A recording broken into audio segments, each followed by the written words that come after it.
religion. It's either the solid rock holding your life together, or the punchline of your favorite dark joke. But let me ask you something.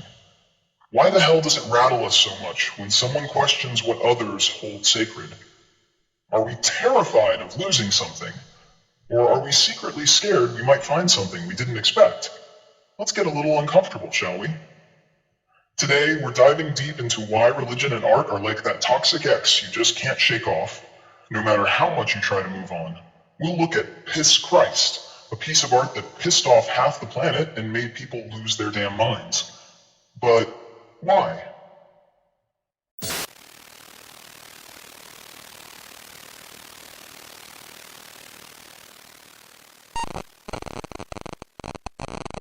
Hey, it's Medusix, your friendly online guide for all things controversial, dramatic, and, let's face it, twisted.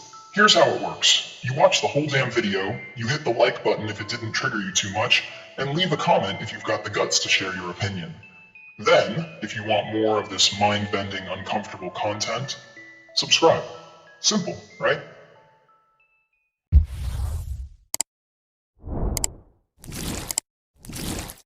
Now let's talk about why artists feel the need to challenge religion through provocative works, and what does society's insane reaction to pieces like Piss Christ really tell us about the sacred, about what we cling to so desperately.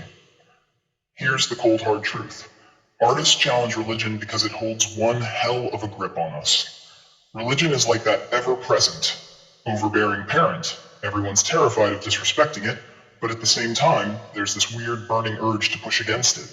It's sacred, yes, but it's also like a psychological prison. Let's talk about Piss Christ for a second. The photograph that sparked a firestorm in the late 80s.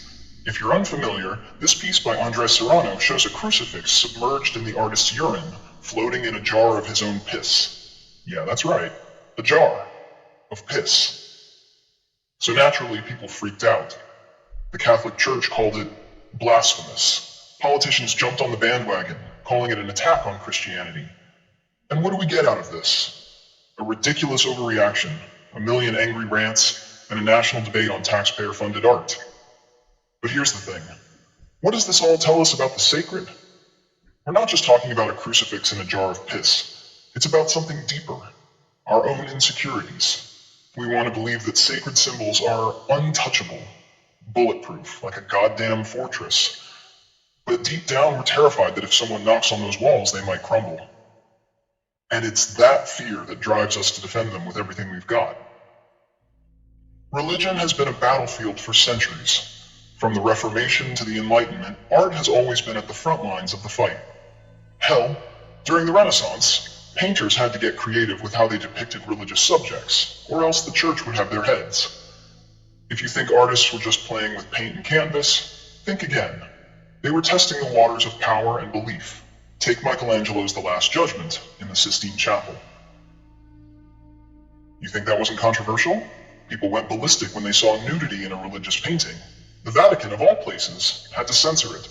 And here we are, in 1987, facing another meltdown over a piss-soaked crucifix. What's the takeaway? This clash between religion and art is a cycle that repeats, like a broken record.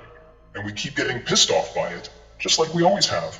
But why does an artist like Serrano even bother making something like Piss Christ? It's not just for shock value. It's not about being an edgy rebel. When an artist challenges religion, they're not just throwing a tantrum. They're holding up a damn mirror to society and saying, look at your values.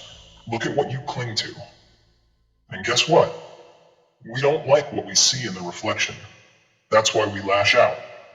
It's not about the art, it's about what that art implies. It implies that maybe our sacred cows aren't as sacred as we thought.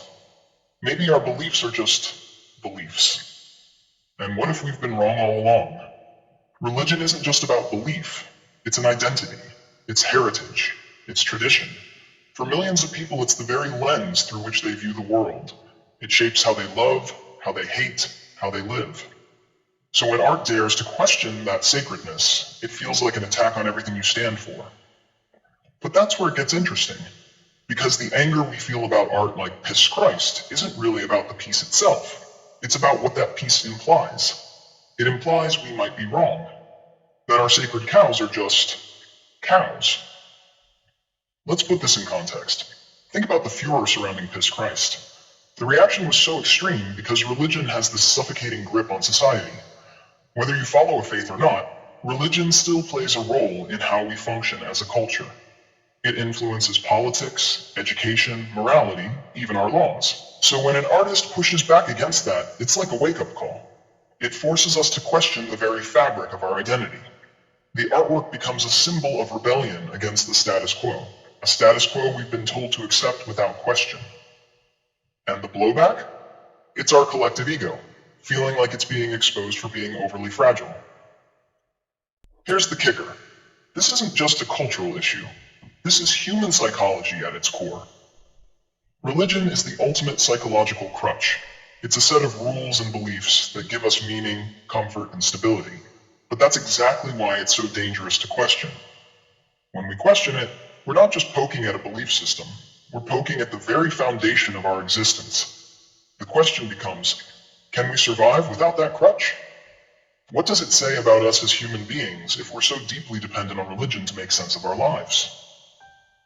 And the debate isn't just happening in some abstract philosophical space. It's happening everywhere. Take, for example, the 2015 controversy surrounding the Charlie Hebdo shootings. The satirical magazine was targeted by extremists because it mocked religious figures, including the Prophet Muhammad. The global response?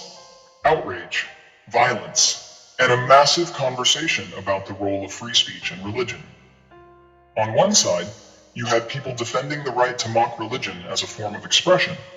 On the other, you had those defending the sanctity of their beliefs. So much for the separation of church and state, huh? Religion shapes everything, from how we view art to how we view other people. It's a lens that distorts and defines every damn thing. And art that challenges it is a reflection of how messy, conflicted, and uncomfortable that relationship is. The fact that Piss Christ still pisses people off today proves that this relationship is still far from settled.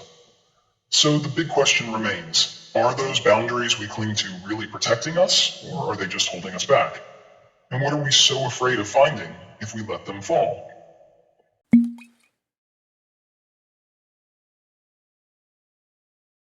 If you made it this far, you're either loving the chaos, or you're wondering if I've lost my mind. Either way, you're in the right place. But hey, before you go, I've got a little secret to share. Next time, we're diving into something even crazier.